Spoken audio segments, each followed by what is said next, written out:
அனைவருக்கும் இனிய வணக்கங்கள் நண்பர்களே. இந்த உலகத்திலேயே ரொம்ப பழமையான ரொம்ப ஆரோக்கியமான உணவு எதுன்னு சொல்லி கேட்டீங்க அப்படின்னா சிறுதானியங்கள் தான், மில்லட்ஸ் தான் அப்படின்னு நீங்க சொல்லிருவீங்க. உலகம் ஃபுல்லாவே இதை வந்து ஒத்துக்கிட்டு இருந்திருக்காங்க. இதற்கு தகுந்தாற் போல நம்முடைய தாத்தா பாட்டிகளால எப்படி இத்தனை வருஷம் இவ்வளவு ஆரோக்கியமா வாழ்ந்திருக்கிறாங்கன்னு சொல்லி கேட்டீங்கன்னா அதற்கு காரணம் இந்த சிறுதானியங்கள் தான். ஏன்னா அந்த சிறுதானியங்கள் தான் உங்க உடலுக்கு தேவையான கால்சியம், புரதம், நார்ச்சத்து, இரும்பு சத்து இந்த மாதிரி அத்தனையுமே சரி விகிதத்துல கலந்துருந்தது. அவங்களும் இவ்வளவு ஆரோக்கியமா வாழ்ந்தாங்க.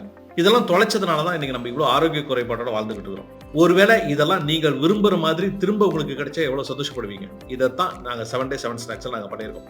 தருமபுரி மாவட்டத்தில் சிறுதானியங்கள் அதிகமா விளையுது. அங்கிருந்து சிறுதானியங்களை வாங்கி, அதே போல தருமபுரி மாவட்டத்தில் நாட்டு மாடுகள், ஆலம்பாடி நாட்டு மாடுகள் அதிகம். நாட்டு மாட்டு நெய்யெல்லாம் வாங்கி உங்களுக்கு பிடிச்ச மாதிரி நவீன முறையில மொறு முறுக்குல இருந்து சாஃப்டான லட்டு வரைக்கும் அத்தனையும் நாங்க பண்ணி வச்சிருக்கோம் எங்களோட வெப்சைட்ல. எங்களோட வெப்சைட்ல நீங்க போய் பாருங்க. எந்த விதமான ப்ரிசர்வேட்டிவ்ஸ் கிடையாது, எந்த விதமான பாம் ஆயிலும் இல்லாம, எந்த விதமான மைதாவும் இல்லாம பியூரா தயாரிச்சு உங்களுக்கு கொடுத்துருக்கோம். உங்களுக்கும் பிடிக்கும், உங்களுக்கு குழந்தைகளுக்கு பிடிக்கும். அப்புறம் என்ன, இந்த வீக்கை சுவையான மில்லட்டோட ஸ்டார்ட் பண்ணுங்க.